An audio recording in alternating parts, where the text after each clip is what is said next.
Hurmatli tomoshabinlar, assalomu alaykum.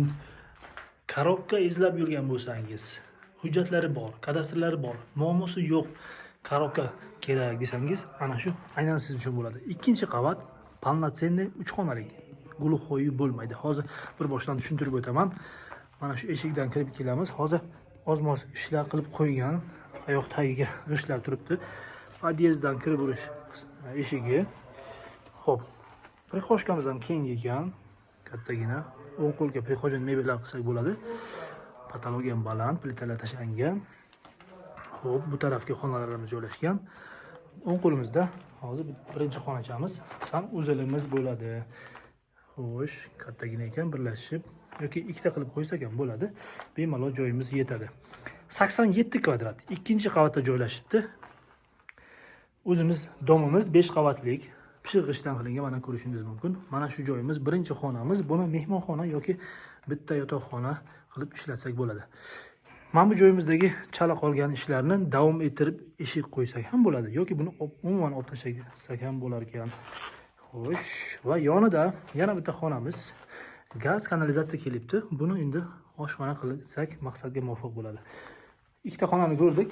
Mana bu g'ishtlar turgan joydan bo'lib turib, mana bu joyni yana bitta xonacha qilsak bo'ladi. Detskiy qilsak bo'ladi.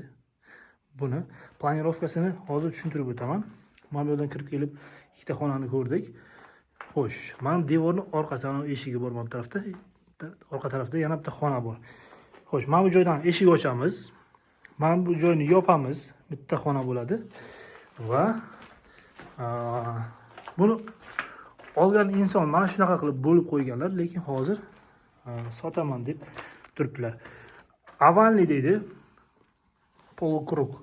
Ana shunaqa bo'libdi. Ana shu joyni yana bitta xona qilsak bo'ladi. Bu yoq bilan mana bu joyni ikkita yotoqxona qilib, katta birinchi xona ko'rgan xonamizni mehmonxona qilsak ham bo'lar ekan. Mana bu burchakdan eshik bo'ladi. O'rtada bittagina g'isht turibdi. Buni bemalol olib tashlab o'zgartirsak bo'ladi. Ana shu. Mana buni kattalar yotoqxonasi, panoramli derazalari bor ekan, katta yorug'lik kiradi. Va yonida mana bu yo'qni yopib turib, yondagisini bolalar yotoqxonasini qilsak bo'ladi yoki teskarisi qilsak bo'ladi.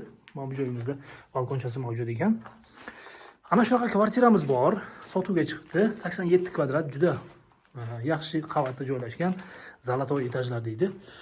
Полноценный, без глухой, agar men aytgandek qilsangiz, bez глухой bo'ladi. Ana shunaqa korobkani hozir 49500 dollar deb sotuvga chiqarganlar. So'mda 7.400.000 dan tushadi.